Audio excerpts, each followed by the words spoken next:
ప్రజాస్వామ్యం పైన నిరంతరం దాడి జరుగుతుంటే మనం స్పందిస్తున్నామా అనేది నా ప్రశ్న. నిన్న కాక మొన్న దేశ ఉపరాష్ట్రపతి ఏమంటాడు? పార్లమెంట్ ఈ సుప్రీం అంటాడు.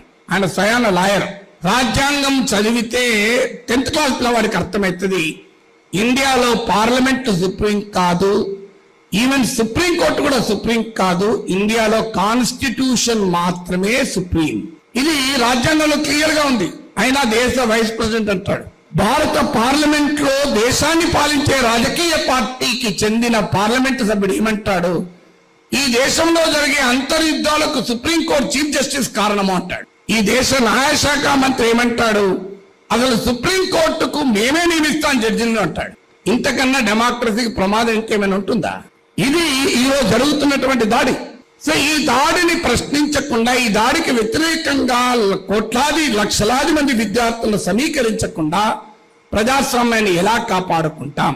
ఇది ప్రజాస్వామ్యం అంటే దేశ రాజ్యాంగ మౌలిక స్వరూపము లౌకిక తత్వం.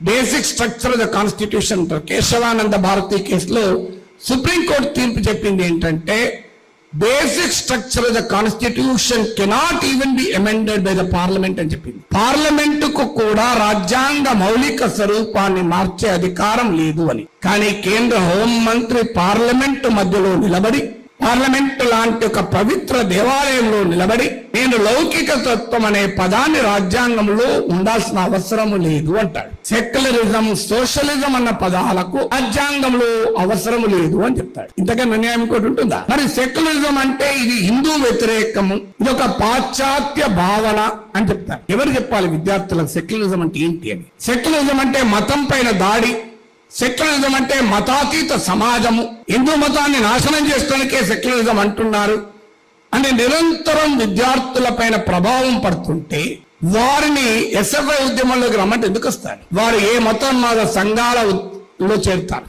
కానీ దీన్ని ఎదుర్కోవటానికి మనం తర్పీదు కావాలి, మీరు తర్పీదు కావాలి. అయ్యా, secularism doesn't envisage irreligious society, it only states irreligious state. అంటే రాజ్యానికి మాత్రమే మతం లేదని లౌకిక తత్వం చెప్తుంది. సమాజంలో మతాన్ని అంతం చేయడం లౌకిక తత్వం కాదు. మతాన్ని అంతం చేయడం అన్నప్పుడు అది వేరే అంశం. అయినా మతంలోనే అనేక భావాలు, మంచి భావాలు ఉన్నాయి. మరి దాని సంగతి ఏంటి? నువ్వు ఏ మతానికి నువ్వు వారసుడు?